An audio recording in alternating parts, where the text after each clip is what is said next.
April is a time of wonderfully intense activity on Astarte Farm. We shake off the months of winter cobwebs and look forward to every day when outdoor work is possible. The frost is out of the ground. The pussy willows are swelling up, getting ready to bear their heavy loads of yellow pollen that welcome back our first wave of insect helpers. April frosts and even snows are still possible in this part of the world, but the crew is back at least part-time in the early weeks of the season. The extra hands and fresh perspectives are a welcome addition to our human landscape. After months of planning and purchasing by Ellen and Amelia, some of the heavy lifting can begin. We thank the goddess that our little Kubota tractor can carry some of the weight. The silage tarps that we use to terminate the cover crops at the far end of the field are heavy to begin with, and with all the spring rains ponding up on them, they really want to stay where they are. We have learned a few tricks, like reversing them from side to side or end to end to shed most of the water. But it takes a strong crew and careful attention to the wind direction and speed to keep them under control. Once they are laid out on the farm road, they can be hitched to the tractor and carefully dragged into their new location. This dense winter rye will be completely terminated by the tarps, with its root mass beginning to break down beautifully by the time we plant tomatoes, anytime from late May to early June. Meanwhile, up in High Tunnel 3, Sammy and Amelia are busy tucking in one of the first successions of lettuce in between two beds of beets that were transplanted at the end of March. When those crops are harvested, we should have early tomato transplants ready to go into the soil, with either lettuce or basil on the bed shoulders as companion plants. You can see that the drip lines are already laid out on the beds, since now that the weather is finally turning warm, we have no concerns about any freezing of the irrigation submains. Back outside, the remaining round straw bales that have been stashed in the barn since last June are being brought down to the asparagus patch for an early spring mulch. This patch was flail mown late in the year after all the green from the asparagus fronds had sunk back into the crowns, or root clusters, to feed this early emerging crop.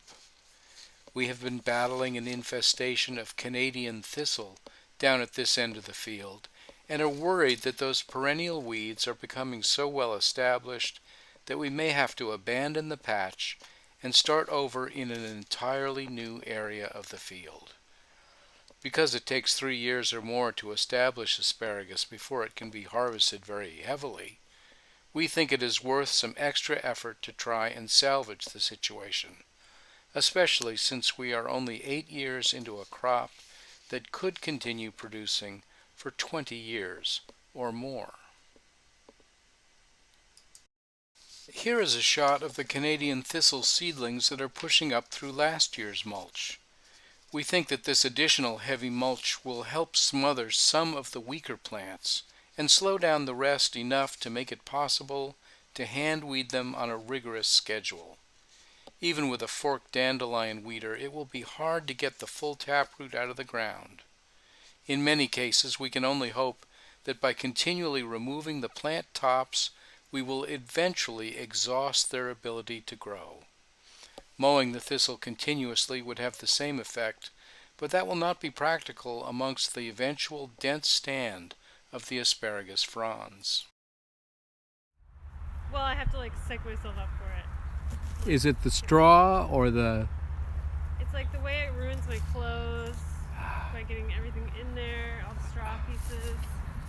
Yeah, smooth cotton percale. Yeah. Fleece is the worst, I know. followed by any knitted material. Yeah. And my socks are toast. Oh well.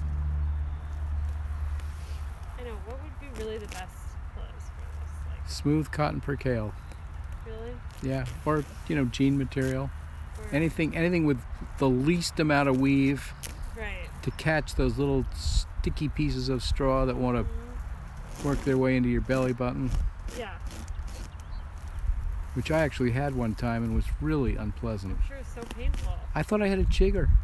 Oh, yeah. Swole up, got red. Right. I'm like, why would a chigger be up here? I had chiggers once. It was the worst. Seems like the right way. Yeah, no, it seems like it's cool.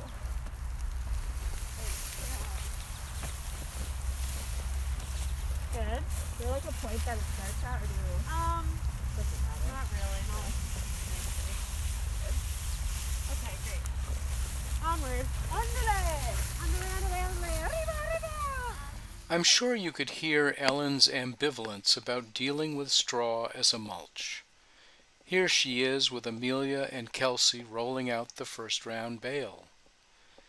Not only is the straw loaded with white mold spores and dust, hence the masks, but they are all wearing multiple layers of clothing on this delightful, warm spring day to try and keep the worst of that pokey, itchy straw away from their skin. Here is where the no-till advocate wisely intones about "just roll out the bales," without mentioning that all too often the layers are tangled or that the dang bales refuse to roll out in a straight line. Eventually the job gets done, and it is usually much quicker to spread a single round bale than a dozen square bales. But easy it ain't. To end on a positive note, here's what the garlic that was planted last fall looks like after a full winter's rest under a blanket of straw. This part of the farm has also had weed problems, particularly with field bindweed, which is a relative of the decorative morning glory.